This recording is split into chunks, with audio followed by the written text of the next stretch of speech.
자, 여러분 교재 94페이지 정책론 들어갑니다. 자, 부동산 정책에서 또 시험 문제 매년 또 출제를 합니다. 자, 여러분이 우리 출제위원들이요, 우리가 출제를 할 때 매년 출제를 하는데, 근데 문제는 출제를 할 때 출제 지문은 계속 바꿔서 출제하잖아요.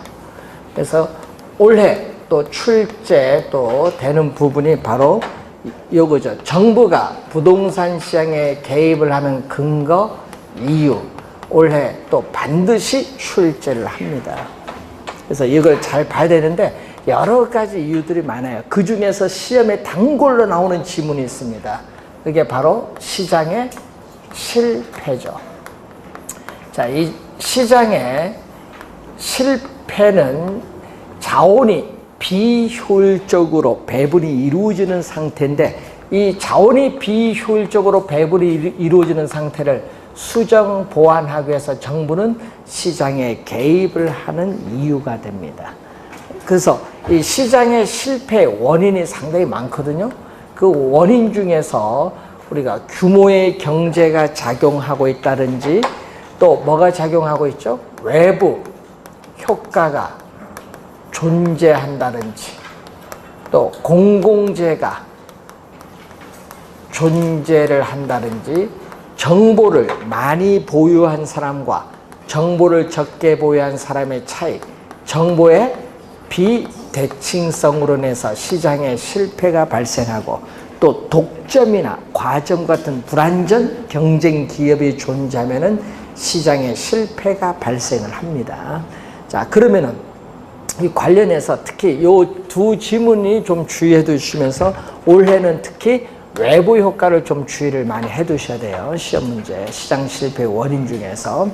자, 우선은 2번 문제로 갑니다. 정부의 부동산 시장에 개입을 할 수 있는 근거 아닌 것. 자, 토지 자원 배분이 비효율성이 나타나고 있습니다. 그러면 어떻게 돼요? 자원을 효율적으로 배분하기 위해서 정부는 시장에 개입하는 근거가 되고요. 또 부동산 투기가 발생을 하면은 정부는 또 부동산 투기를 억제하기 위해서 또 개입을 할 수 있는 근거가 되고, 또 저소득층의 주거 문제가 발생하잖아요. 그래서 또 저소득층의 주거 문제가 발생을 하니까 저소득층의 뭐를 위해서? 주거 안정을 위해서 뭐를 공급한다? 공공주택을 공급하기 위해서 정부는 또 시장에 개입을 해요. 난개발로 인해서 도로라든지 상하수도 등의 기반 시설이 부족을 해지는 문제를 또 해결하기 위해서 정부는 시장에 개입을 합니다. 근데 1, 2, 3, 4는 다 개입을 하는 근거가 되는데 5번이 정답인데, 개발 부담금 부과는요, 이 부동산 정책의 목표를 달성하기 위한 정부의 시장 개입의 방법이에요. 정부의 시장 개입의 방법입니다. 자, 그래서 우리가 정부가 시장에 개입을 하는 방법, 정부에 있어서 시장 개입의 방법, 요 두 가지를 우리는 시험 문제, 자, 여러분이 저기 나오는 근거와 방법, 저기서 한 문제, 여기서 한 문제, 두 문제를 이번 시간에 출제되는 걸 공부하는데 하여튼 올해 출제를 합니다. 개입의 방법에 우선은 정부가 부동산 시장에 직접 개입을 해서 수요자와 공급자의 역할을 적극적으로 수행하는 직접 개입이 있고, 또 시장기구의 틀을 유지하면서 시장의 기능을 통해서 정책 효과를 달성하고자 하는 간접 개입이 있는데, 거기에 개발 부담금이죠. 여러분, 개발 이익 환수에 관한 법률에서 개발 부담금 부과, 이것은 아까 했지만 부동산 정책의 목표를 달성하기 위한 정부의 시장 개입의 방법이지 근거가 아니라는 거. 5번 정답입니다.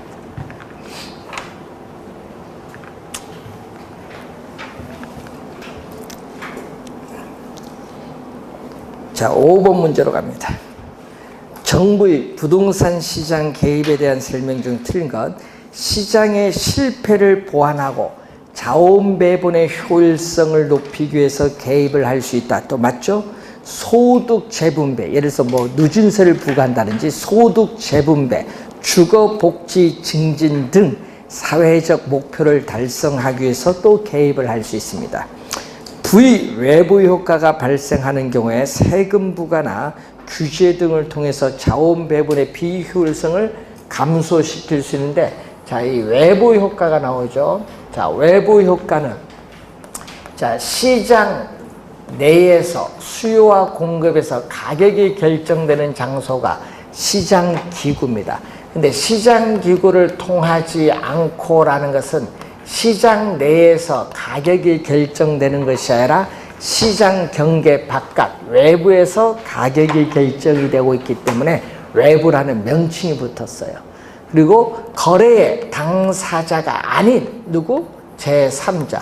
거래의 당사자가 아닌 제3자에게 의도하지 않은, 자, 여러분 개념도 시험에 한 3번 출제했거든요. 의도하지 않은 이익을 줘요. 의도하지 않은 우리 편익이라든지 이익을 주었는데 그 이익에 대해서 대가를 받지 못하는 것을 정의 외부 효과. 정의 외부 효과를 외부 경제라고 합니다. 정의 외부 효과를 외부 경제. 또 의도하지 않은 또 손해를 입혔는데 그 손해에 대해서 대가를 지불을 또 하지 않는 상태를 이때는 또 뭐죠? 부, 마이너스. 이 부의 외부 효과를 외부 불경제라고 합니다. 자, 그리고 이 플러스는요, 긍정적 외부 효과, 마이너스는 부정적 외부 효과인데, 이렇게 외부 효과는 크게 우리는 둘로 이렇게 나누어 볼 수 있습니다. 또 외부 효과는 또 뭐에서 발생한다? 소비 과정에서 발생하는 경우도 있고 생산 과정에서 발생하는 두 가지 경우를 우선 또 생각을 해볼 수 있는데, 이때 생산 과정은 비용 갖고 따집니다. 이 사회적 비용과 사적 비용을 가지고 따지는 것이 바로 생산 과정에서의 외부 효과입니다. 자, 사회적 비용, 또 사적 비용을 가지고 우리가 따지는데, 이때 사회적 비용보다 사적 비용이 크면 정의 외부 효과, 사회적 비용이 크면 부의 외부 효과인데, 이 사회적 비용은 두 가지로 나누죠. 기업이 제품을 생산하는 데 드는 비용에다가 우리는 환경 오염물질을 한 단위 더 정화하는데 추가적으로 드는 비용, 외부 비용이 들어갑니다. 그래서 이 외부 비용이 있기 때문에 사회적 비용은 사적 비용보다 더 크다. 예를 들면 뭐죠? 우리는 환경 오염물질을 배출시키는 뭐 석탄 공장, 화학 공장 등이 들어서는 경우죠. 자, 이런 경우에 사적인 편익을 나타내는 수요 곡선, 사적인 비용을 나타내는 공급 곡선이 만나는 이 점이 바로 뭐가 되죠? 균형이죠. 균형 생산량입니다. 그런데 문제는 각 생산량 수준에서 뭐를 외부 비용을 고려한 사회적 비용, 수직거래가 외부 비용이죠. 외부 비용을 고려한 사회적 비용은 바로 이 빨간 선이에요. 그러면 이 사회적 비용까지 고려해서 생산한다. 환경 오염물질 정화하는 비용까지 고려해서 생산하면은 사회적으로 바람직스러운 최적 생산량은 이만큼인데 실제는 이걸 고려하지 않고 생산하죠, 기업은. 그래서 요 바람직한 최적 생산량보다 더 많이 이 크기만큼 뭐가 돼? 과다.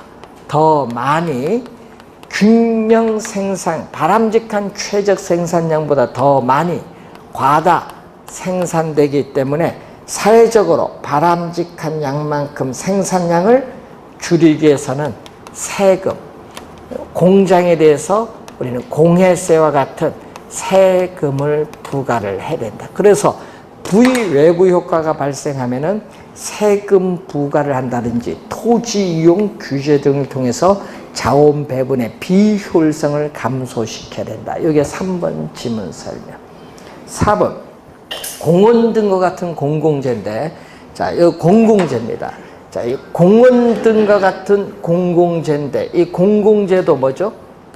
자, 공공재가 여러분 속으로 필요함에도 불구하고 공공재에 대한 생산하는데 이런 비용을 지불하라고 하면요, 밖으로 공공재의 수요, 선호를 표시를 하지 않아요. 그래서 우리는 사회적으로 필요한 양만큼 생산이 불가능해서 뭐가 된다? 과소 생산이 이루어져. 과소 생산이 이루어지기 때문에 적정한 양의 공공재를 공급하기 위해서 정부는 시장에 개입을 할 수밖에 없다. 여기 4번 지문 설명. 과소가 포인트입니다. 5번 밑줄은 중상층 이상의 주택 소요 밑줄. 자, 최저 주거 기준을 설정하여 운영할 수 있는데, 자, 여러분이 최저 주거 기준이죠. 이 주택법 우리가 제5조의 2에 보면 뭐가 나오죠? 최저 주거 기준이 나와요. 자, 뭐가 나오냐면요, 인간다운 삶을 영위할 수 있도록 최소한의 질적 수준을 갖춘 주택을 공급하기 위한 기준이에요. 이 기준은 중상층 이상이 아니라 누구를 대상으로 하는 거야? 저소득층. 저소득층을 대상으로 나타나는 주택 소요죠. 주택 수요는 중상층 이상이고 중상층 이상의 주택 수요가 아닙니다. 저소득층을 대상으로 최저 주거 기준을 설정합니다. 따라서 5번 정답입니다. 자, 7번 문제로 갑니다. 부동산 정책의 필요성에 대한 설명으로 틀린 것은 토지는 공공재이므로 하는데, 토지는요, 주의해야 됩니다. 여러분, 토지는 사적 재화이기 때문에 여러분은 지금 토지 시장에서 여러분 국가 허가를 받지 않고 마음대로 거래가 이루어져요. 공공재가 아니다. 토지는 공공재가 아니라는 거. 사적 재화입니다. 1번 정답. 토지는 공공재 밑줄, 여기 틀렸어요. 말 보면 맞는 것 같이 보이죠. 자, 2번 정부는 시장 안정. 자, 여러분이 이 정부는 이 부동산 시장의 안정, 소득 재분배, 부동산 시장에 있어서의 안정, 소득 재분배, 경제 성장, 또 경제 우리 안정화, 뭐 여러 가지 목적이 많죠. 이렇게 해서 개입을 하는 겁니다. 그래서 2번 맞는 지문이고, 3번 부동산 시장에서 시장의 힘에 의한 자원 배분은 왜곡될 가능성이 높기 때문에 비시장의 힘, 비시장은 정부입니다. 비시장 정부의 힘이 필요하다. 맞고, 정부의 시장 개입의 정당성은 효율성과 형평성의 논리로 파악되지만 정부의 실패가 발생할 가능성도 있다. 자, 이 정부의 시장 개입이 오히려 이 개입이 시장 상황을 더 뭐 할 수 있다? 오히려 시장 상황을 더 악화시킬 수 있다. 이것을 우리는 뭐라고 한다? 정부의 실패죠. 그러면 정부의 실패가 발생하는 원인은 대표적으로 이 규제 당국자인 이 부동산 시장에 대한 불완전한 지식 정보, 규제 수단이 불완전하다든지 관료제의 비효율성, 정치, 선거 등의 정치적 역량, 또 양호하지 못한 불량한 정치 환경 등이 정부의 실패를 가져옵니다. 4번 맞고요. 5번 토지 소유의 독점이나 평중 형상은 토지의 적정한 공급을 제한하고 소득 불균형을 심화시켜서 형평성의 문제를 유발할 수 있기 때문에 정부의 개입이 필요를 또 합니다. 자, 8번 문제로 갑니다. 부동산 시장에 관한 설명으로 옳은 것을 모두 고른 것. 공공재 또는 외부 효과의 존재는 뭐죠? 공공재 또는 외부 효과의 존재는 시장의 실패의 원인이기 때문에 시장의 실패를 수정 보완하기 위해서 정부는 시장에 개입을 할 수 있는 근거가 됩니다. 기억 맞는 질문. 부의외부 효과는, 부의외부 효과 요거죠? 이 부의외부 효과는 사회적 비용, 여러분 거기서 사회에서 부담하는 비용이 요거에 사회가 부담하는 비용이 사회적 비용인데 사회적 비용이 어떻게 돼요? 외부 비용을 해서 증가합니다. 감소가 아니라 증가시킨다. 니은 틀린 질문. 부동산 조세는 예를 들면 누진세를 부과하면 소득 재분배 효과 기대할 수 있다. 용도 지역의 개념이죠. 토지를 경제적 효율적으로 이용하고 공공복리 증진을 도모하기 위해서 서로 중복되지 아니하게 도시관리계획으로 결정하는 지역을 용도지역인데 용도적 개념을 네 번째 내고 있어요. 그래서 니은만 빼고 기역, 디귿, 리을 세 가지가 맞습니다. 4번 정답입니다.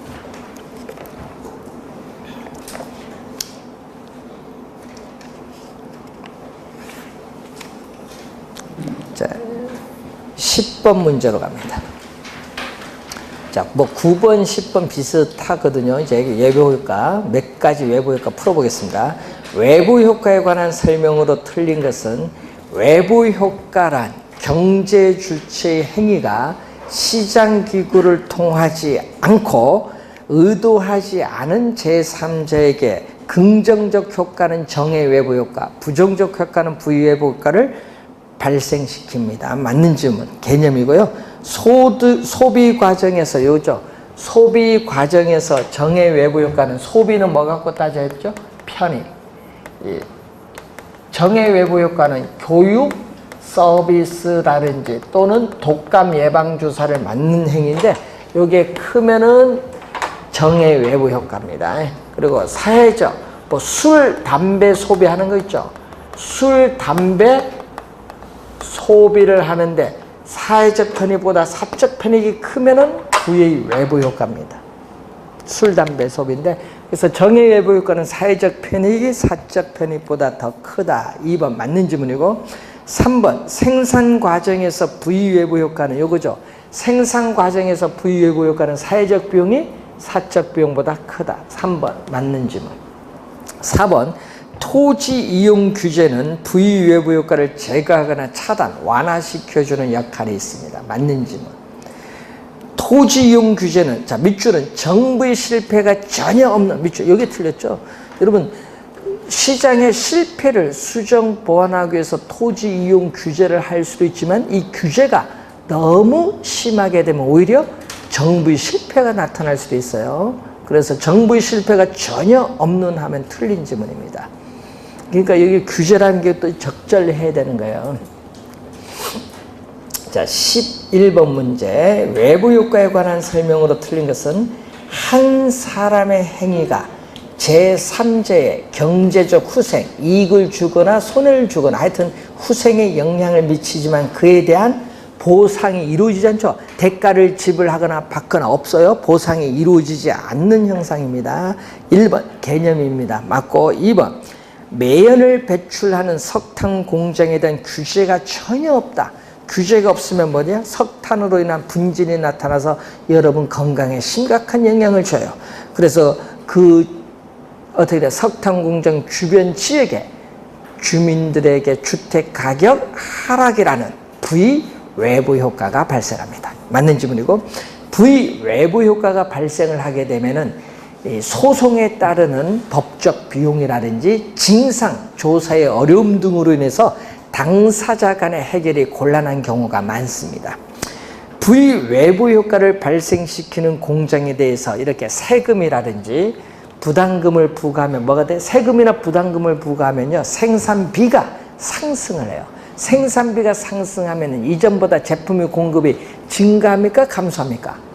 생산비가 오르면 감소하죠. 감소합니다. 맞는 질문이고 5번 새로 조성된 공원이 쾌적성이라는 정의 외부 효과를 발생시키면은 공원 주변 주택은 어떻게 돼요? 쾌적성으로 인해서 주택에 대한 수요가 증가합니다. 주택에 대한 수요가 증가하면 수요 곡선이 좌측, 우측, 우측. 수요의 증가는 우측으로 이동시킵니다. 5번 정답.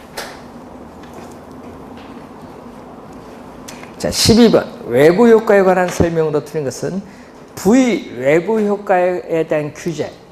그 뭐죠? 부의 외부 효과에 대한 규제 밑줄. 그거는 요거야. 예를 들면 세금 부과하는 거. 그럼 부의 외부 효과에 대한 규제. 예를 들면 세금 부과하면 생산비를 상승시키기 때문에 부동산의 가치도 상승시키는 효과가 있어요. 1번 맞고, 부의 외부 효과의 경우 비용을 지불하지 않는 사람, 정의 외부 효과인 경우 비용을 지불하지 않는 사람. 예를 들면 어떤 게 있어요? 정의 외부 효과. 아까 공원 같은 정의 외부 효과도 비용을 지불하지 않는 사람도 어떻게 돼요? 주택 가격 상승이라는 이익을 누릴 수 있습니다. 지역 지구자나 토지 이용 계획은 외부 효과 문제 해결 수단이 될 수 없다 하니까 틀렸어요. 없다 하니까 틀렸죠.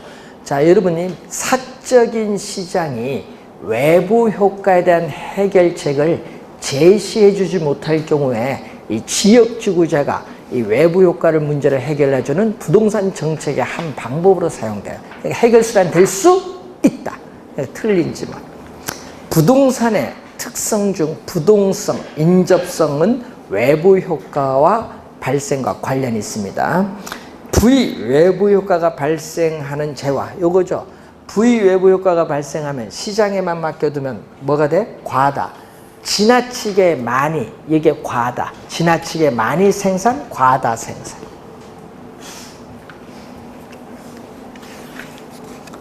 자, 13번 문제로 갑니다. 외부 효과에 관한 설명으로 틀린 것은 외부 효과는 한 사람의 행위가 제3자의 경제적 후생에 영향을 미치죠.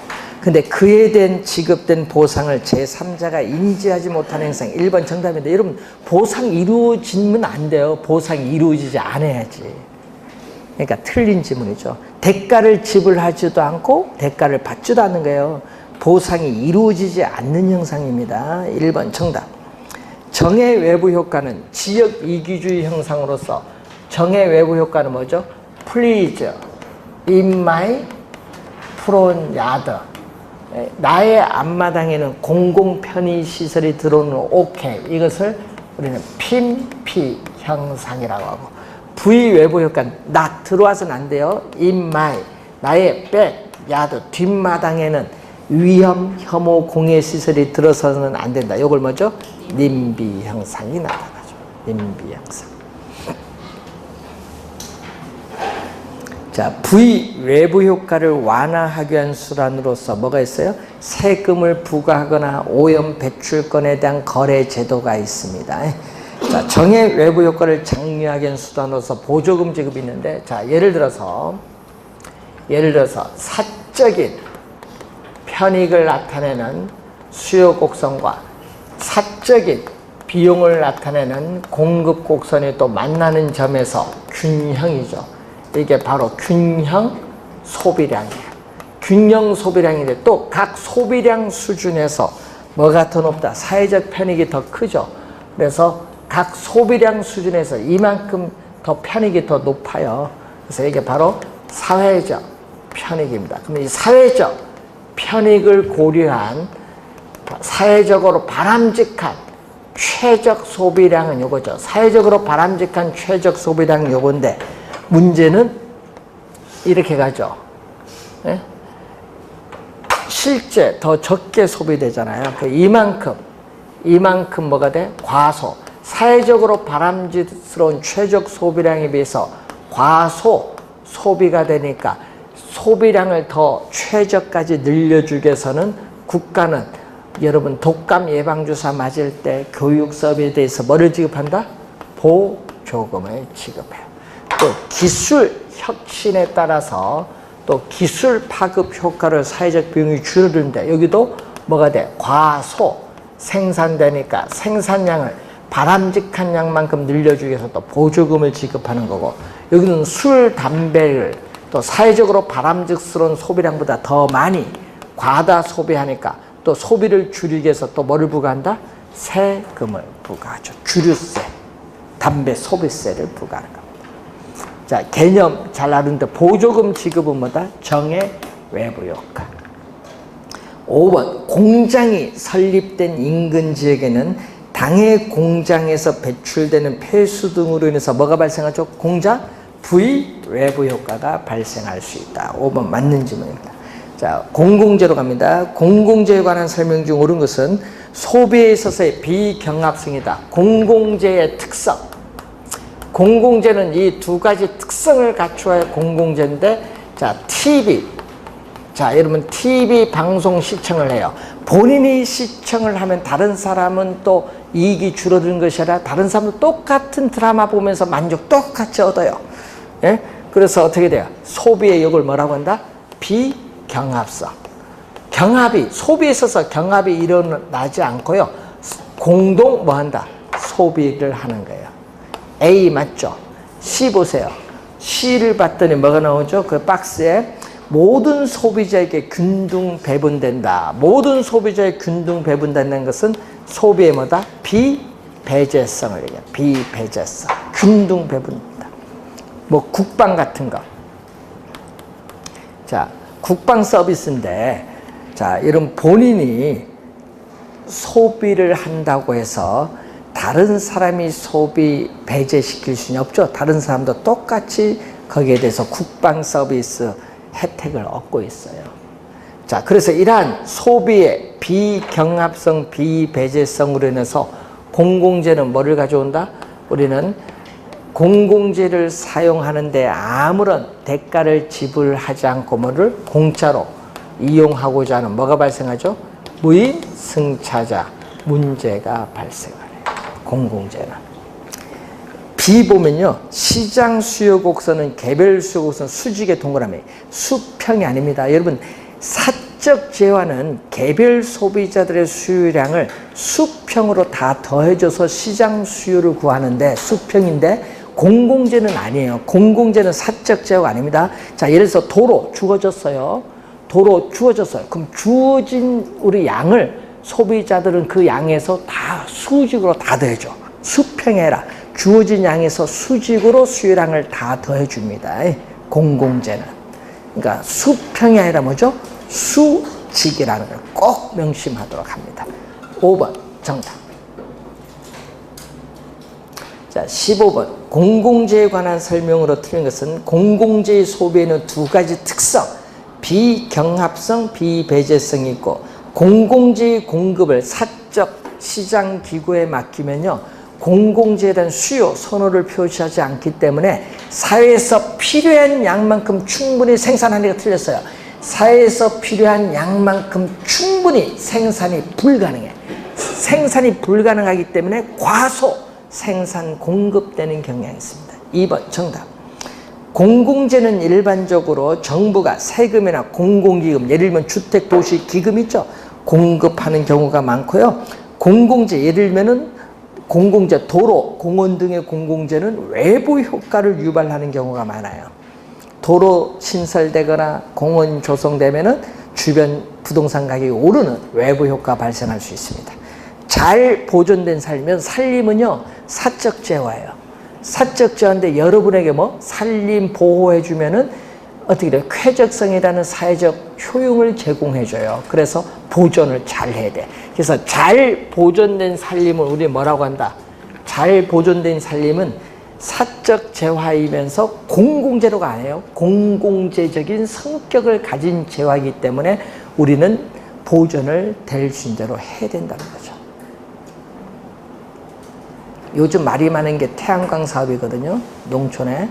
태양광 사업을 하면 우선 우리는 산이 많아요. 70%나. 그럼 뭐를 깎아야 돼? 예? 뭐 나무를 깎든 택지를 조성하든 평평하게 해야 될 거 아니에요. 경사지면 미친 짓을 하고 있어.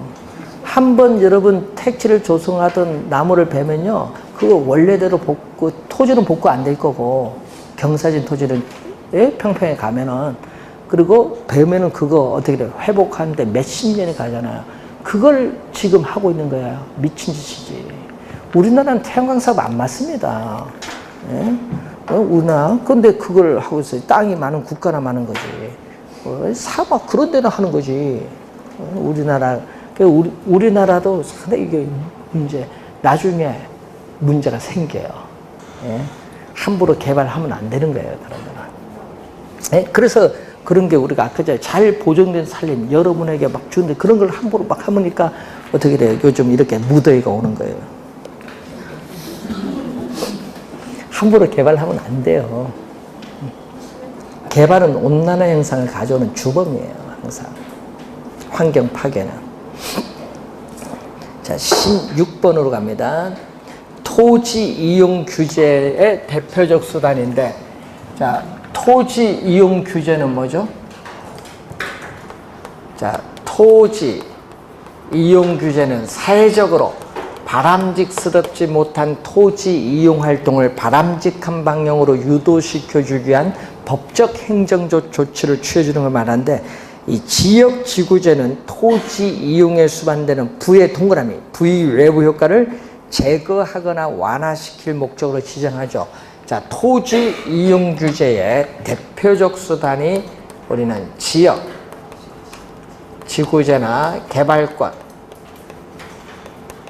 양도제, TDR인데, 자, 지역 지구제를 실시하는 목적은 우리는 부다. 이 시험 문제는요, 플러스로 마이너스 그런 정이 아니라 부라는 거. 부의 외부 효과를 제거, 감소시킴으로써 한정된 토지를 합리적, 효율적으로 이용하는 데 있습니다. 1번 맞고요. 2번 지역과 지구별로 건축물에 있어서의 용도라든지 종류 및 규모 등을 우리는 제한하고 있습니다. 지구 단위계 한 4번 냈죠. 도시계획 수립 대상 지역 일부에 대해서 토지 이용을 합리화하고 그 기능을 증진시키며 미관 개선, 양호한 환경을 확보하며 그 지역을 체계적, 계획적으로 관리하기 위해서 수립하는 도시관리 계획을 말합니다.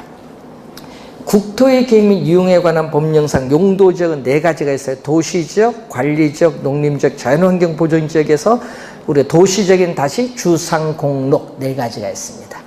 자, 국토의 계획 및 이용에 관한 법령상 용도지역과 용도지구는 중첩해서 지정할 수 없다. 용도지역은 서로 중복되지 아니하게 지정하기 때문에 중복 지정이 안 되지만은 용도지구는 하나의 대지에 중복 지정할 수 있어요. 고도지구, 미관지구 중복 지정 가능합니다. 5번 정답. 자, 개발 이익으로 갑니다. 자, 이 개발 이익은 불로소득이죠. 개발 이익은 불로소득이기 때문에 개발 이익은 사회적으로 우리가 환수를 해야 되는데, 이 환수하는 방법이 뭐가 있어요? 세금을 통해서 환수하는 과세적 또는 세금 이외의 방법을 통해서 환수하는 과세적 방법, 비과세적 방법 2가지가 있어요. 자, 1번 갑니다. 개발 이익은 도시화, 산업화, 경제 성장 등의 넓은 거시적 요인에 의해서 발생하며 토지 이용 규제, 예를 들면 지역 지구제의 변화 같은 미시적 요인과 무관하다. 미시적 요인과도 관계 있습니다. 지역 지구제의 변화와 관계 있습니다. 주거 용지를 상업 용지로 변경시킨다면, 자, 밑줄은 언제 어디서든지 밑줄. 이 말은요, 항상이란 말이에요. 항상 개발 이익이 발생하다가 하면 안 돼요. 개발 이익이 발생할 수도 있고 개발에 따른 손실도 나타날 수도 있어요. 개발 부담금 외에도 양도소득세 같은 조세, 토지구획 정리 사업에 의한 감보율 제도, 공영개발에 의한 기반시설 확충 등도 개발이익 환수수단이다. 자, 여러분이 집가상승분에 대해서 양도소득세를 부과함으로써 개발이익을 환수할 수 있고, 토지 형질 변경 허가에 따른 간주출입세를 부과한다든지, 또 개발이익 환수에 관한 법률에 의해서 뭐를 부과하죠?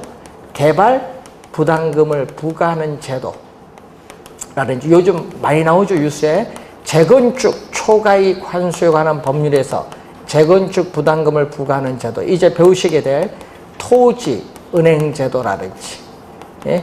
그리고 환지 방식의 개발에서 나타나는 감보율 제도라든지, 자, 공영 개발 또는 수익자 부담금 제도, 이렇게 비과세적 방법은 여러 가지가 많습니다.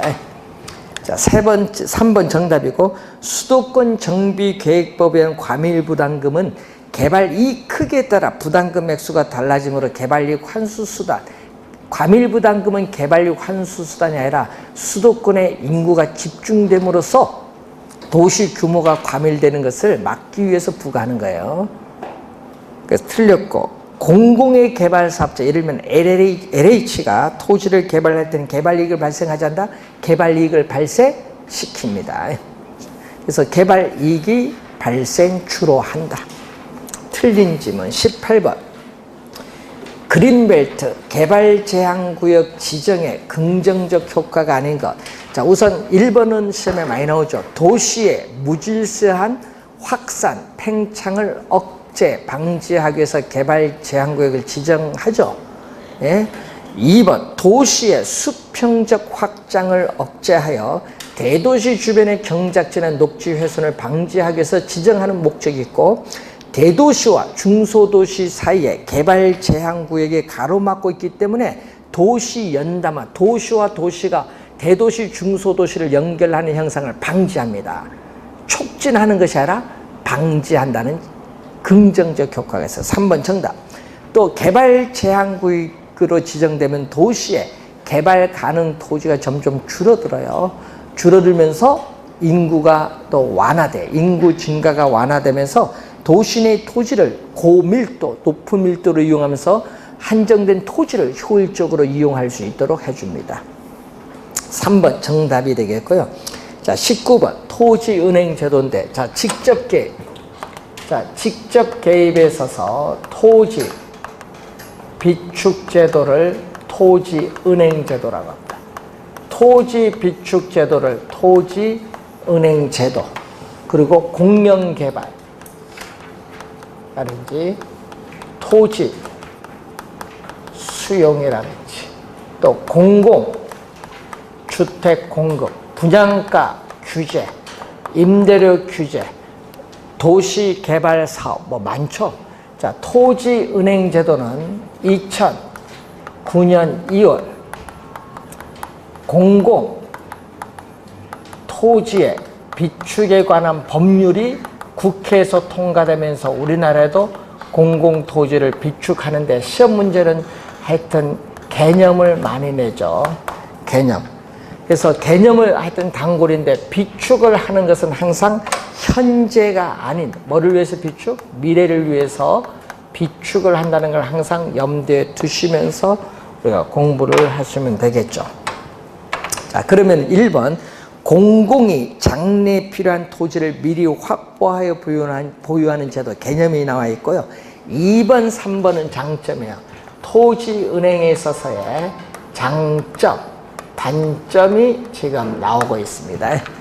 장점은 거기 2번에 보니까 토지 미리 매입을 통해서 장래에 필요한 공공시설 용지를 적기에 저렴한 수준으로 공급할 수 있죠.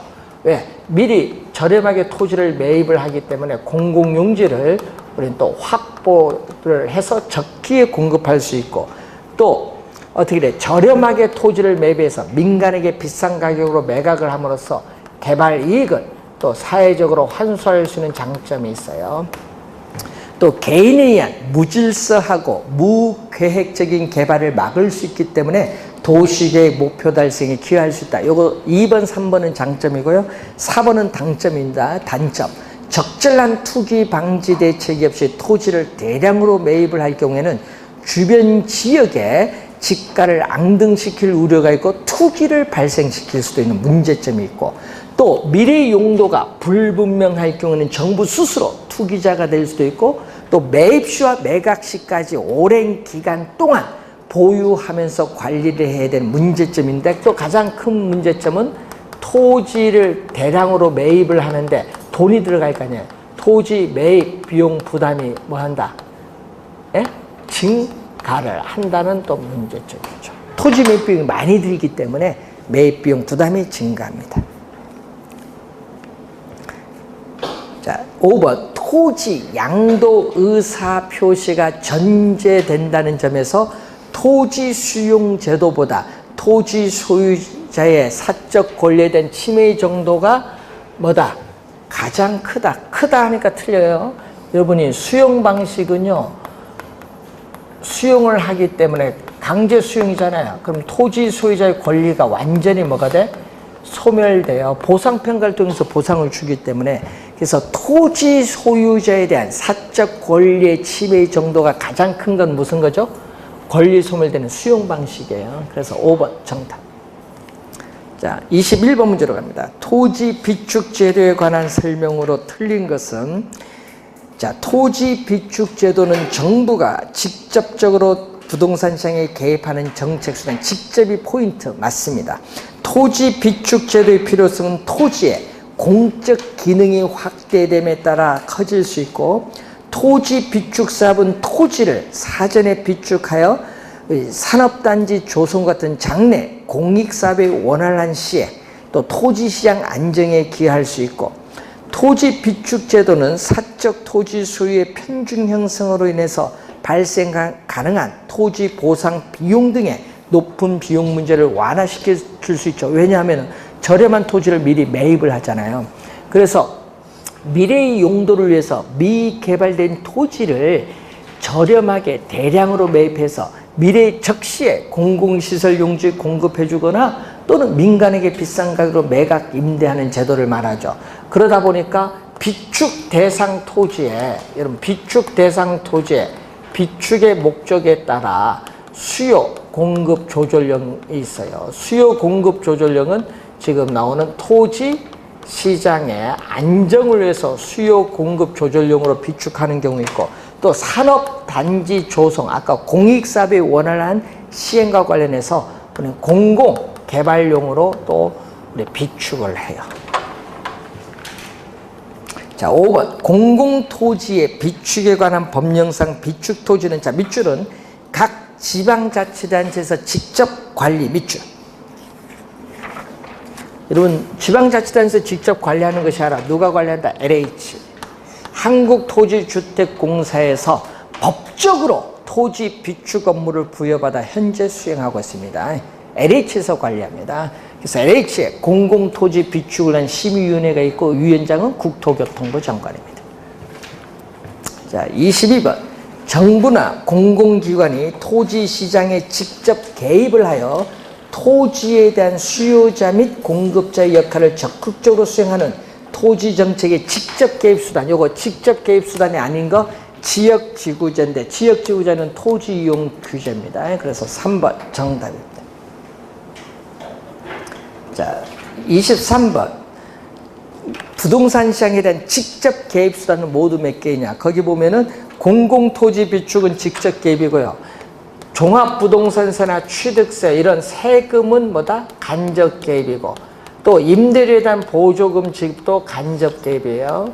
또 우리는 토지 정보를 창출해서 제공해주는 등기제도 또는 지적제도 같은 행정상 지원을 해주는 것도 간접 개입이고, 또 금융상 지원이나 규제를 해주는 뭐죠? 금융기관을 통해서 대부 비율, 총부채 상환 비율 조절해주는 건 요거는 뭐다? 간접 개입. 그래서 직접 개입 4가지입니다. 토지 비축, 공영 개발, 토지 수용, 공공임대주택 공급, 요 4가지고 나머지는 간접인데 주의해야 될 건 항상 시험 문제 요걸 주의해야 돼. 개발 부담금 부과는 직접 개입으로 오해를 많이 해요. 그래서 시험 문제 많이 나오면 틀려요. 24번 정부의 간접 개입 방법이 아니라 간접이죠. 아닌 거 2번 토지 비축 정책은 직접 개입. 뭐 금융 지원, 조세 감면, 토지 거래에 관한 정보 체계 구축. 4번은 행정상 지원이죠. 임대료 보조금에 대해서 보조해 주는 거. 보조해 주는 건 뭐다? 보조금에 해주는 간접 개입입니다. 그래서 기본적 개념을 한번 잘 확인해 보시기 바라고요. 하여튼 여러분 부동산 정책의 목표를 달성하기 위해서 정부가 부동산 시장에 개입을 하는 방법은 정책 수단을 얘기하는데, 이 정책 수단 5개 놓고 또 묻는 문제를 출제할 수 있는데, 그에 관련된 문제는 잠시 쉬고 설명하겠습니다.